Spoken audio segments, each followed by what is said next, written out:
A lot of critics claim that the Gospels were anonymous, slapped with famous names to later boost their credibility. But the evidence shreds that theory.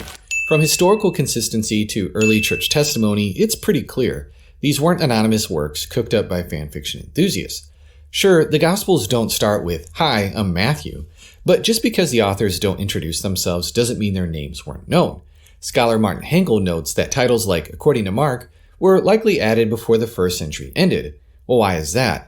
It's to tell them apart as the Gospels began to circulate more widely. By the mid-2nd century, names like Matthew, Mark, Luke, and John were universally tied to these texts. Compare that to books like Hebrews, where authorship debates raged on. With the Gospels, we see zero debates. Wherever they popped up, Asia, Africa, or Rome, they carried the same names. Scholar Craig Evans points out that every surviving Gospel manuscript with a start or finish includes the traditional names. No anonymous versions, no competing names. The Gospels were never anonymous. And the case for Gospel authorship isn't just early, it's global. Testimonies from across the ancient world back it up. Papias, writing in Asia Minor in the early 2nd century, said that Mark wrote down Peter's teachings and Matthew compiled Jesus' sayings in either Hebrew or Aramaic. Justin Martyr, writing probably in Rome in the mid-2nd century, called the Gospels the memoirs of the apostles and their companions. His student Tatian even harmonized the four into one epic story, the Diatessaron. Diatessaron literally means through four and includes our four Gospels. Irenaeus, writing in Gaul in the late 2nd century, explicitly names Matthew, Mark, Luke, and John, calling them the church's pillars. Tertullian, writing in North Africa in the late 2nd century, defended these four while rejecting heretical knockoffs without apostolic ties. Clement of Alexandria, writing in Egypt in the late 2nd century, confirmed Mark wrote down Peter's teaching, and he linked Luke to the Apostle Paul.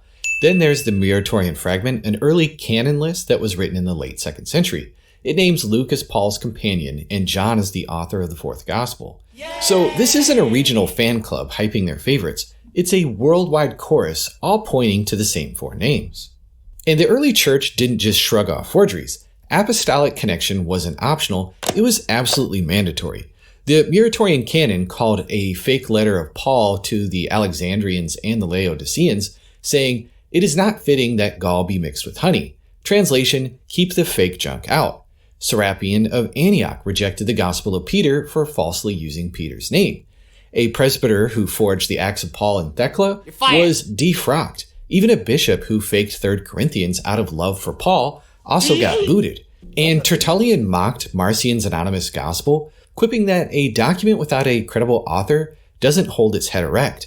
The church was relentless in preserving authenticity. Finally, let's think about the names of the authors. If the Gospels were forgeries, the names chosen don't make a whole lot of sense. If you're inventing a gospel, you'd slap Peter or James on it, not Matthew, Mark, and Luke.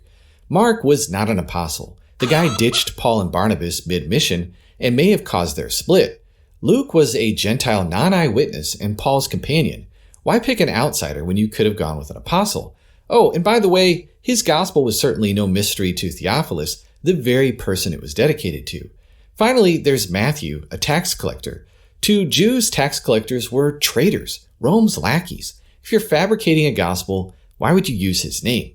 Interestingly, Matthew mentions money in his gospel way more than the other evangelists and has 10 unique stories surrounding money in his particular gospel. The simplest answer, these names were not PR stunts. They were the actual authors. Overall, the evidence strongly points to Matthew, Mark, Luke, and John.